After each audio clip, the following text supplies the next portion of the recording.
Thank you, first of all, for finding time to meet us and for the small discussion with us. Almost everybody in Latvia follows the events in Ukraine, and we are trying to help as much as we can, each of us. And how's your feelings being here in Riga today? I'm happy to be here because it is a possibility for us to present the situation, how we live in Ukraine now, and I thank you for your support and for invitation and for this opportunity to present our reality now. What's happening with tourism in Ukraine now? Has it stopped like fully, or still something is happening? Could you maybe share a bit? If we compare our statistics before and during the war, we see in 2022 we have only 30% drop, and we think it's a great result. And our tourism industry is strong, and our hotels are working, and they have a lot of foreign guests now. And for example, in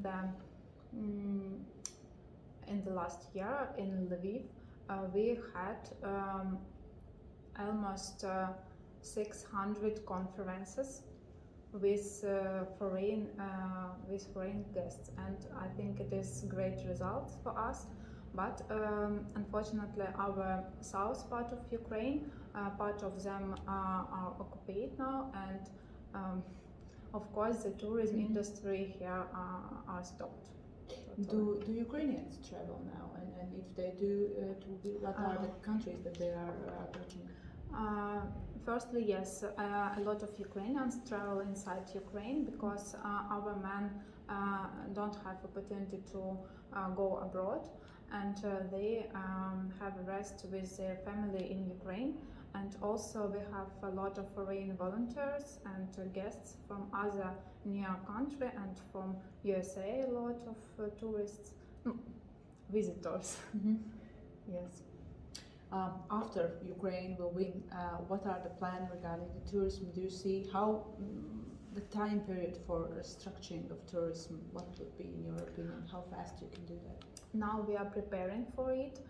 We are working with airline connection with different countries, and we have marketing strategy for outside for different countries. And we are waiting a lot of tourists, of course, because Ukraine now is very famous. It's a very huge price for it. But about Ukraine now, all people know where is Ukraine. Yeah, we actually wanted to ask about that.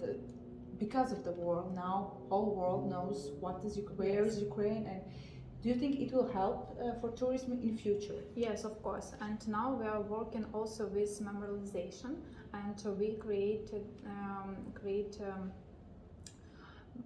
memory roads, because we understand that a lot of people want to see this place where were different war actions.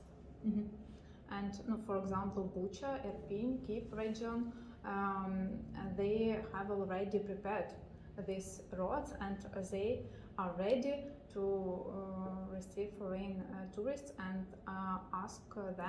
told them all this information. So basically, these places now are ready to visit, yes. To kind of get the visitors. And we are also working with Kherson region, with Chernihiv region, and all of them want to prepare, and they are ready, they are waiting tourists, and we want to show our heroism. And do you have some information, what are those countries that people are interested now to come to these regions that you mentioned? We know that a lot of people in different countries think that Ukraine is dangerous place, very dangerous, and a lot of people avoid even Poland because it is closer to Ukraine. But I live in Kiev, and I'm from Kherson region, from Novakhovka, and now I live in Kiev. And every night we have air alarm. Every night we have drones, missiles, and something like that. But we don't give up, and we continue work, and we believe in our victory, and we will have a great future.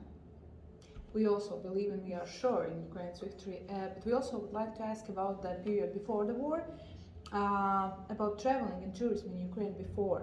What was those countries that you get most visitors of? It is Gulf countries, Saudi Arabia, and from Turkish a lot of tourists, Poland, all countries which are bordered with Ukraine, and from Great Britain also we have tourists, Baltic countries also, and a huge part was Belarus and Russia. It's strange, but they had a rest in Ukraine, and after that. And what was the destinations that Ukrainian found most popular to travel? Now, before the war. Before the war, it was the Carpathians, and on the south of Ukraine it is Odessa, Black and Azov Sea. And Kiev, it is for business business tourism a lot, and Kharkiv. And for outgoing tourism, where Ukrainians love to rest before the war? Outgoing, yes. Yeah. I think it is all countries maybe, because we had a very wide connection airline, and it was be very easy to get to other cities inside Ukraine and outside, yes, and maybe all Ukrainians traveled a lot. That's great to hear that. And so regarding your visit now here in Riga, what are the plans, what you'd like to see here and to visit some kind of places? To be honest, it's my first time in Latvia and in Riga, and I'm impressed, and I want to see all the center city and near towns around Riga, and I hope that after the war, the Ukrainians will visit Latvia and Riga as tourists, and I will recommend it to my friends because I really impressed. And your expectations for, you have read about Riga, probably seen somewhere, and that do expectations match the reality when you're here now? To be honest, before the war, I always think that Latvia is something like Soviet past Union, and but now I learn more about your country, and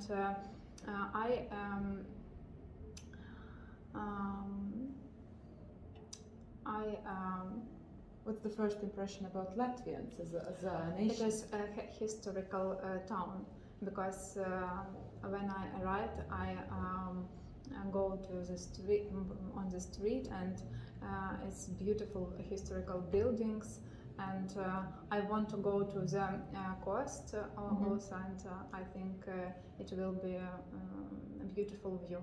Yeah, and you're lucky with good weather as well. It's also important. But what are your first impressions about us, about Latvians?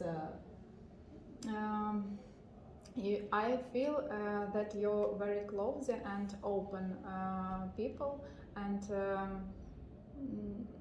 I think our Ukrainians and you can build great relationships, and I feel and I see that you're great people, and it's beautiful. Thank you so much. Then we can wish only a fast victory for you and Slava Ukraini. Thank you. Героям слава. Дякую.